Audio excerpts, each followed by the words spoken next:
ঋষিকেশের এই গঙ্গা ঘাটের সন্ধ্যাবেলা সন্ধ্যা আরতির দৃশ্যটা যাচ্ছিল অপরূপ। আর এই প্রচন্ড গরমে রোদে শান্তির জায়গা হলো এইগুলো। এখানে যে কি পরিমাণে হাওয়া দিচ্ছে সেটা তোমাদের আমি একটু পরেই দেখাচ্ছি। তো তার আগে দেখো, আমরা দু বোনে গঙ্গা ঘাটে পুজো দেওয়ার জন্য ফুল আর প্রদীপ নিয়ে নিয়েছি। আর আমরা দু বোনে এখানে পুজোও দিয়ে নিলাম।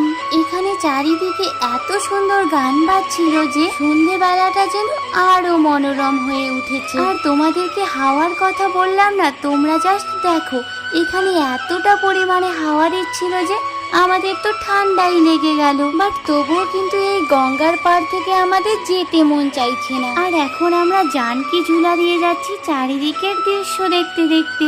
এরপর আমরা চলে এলাম বিখ্যাত চটিওয়ালার দোকানের সামনে। বাট আমরা ওখানে কিন্তু খাইনি, খেয়ে নিলাম পাশের অন্য একটা হোটেলে, যেখানকার খাবারগুলো কিন্তু খুবই ভালো ছিল।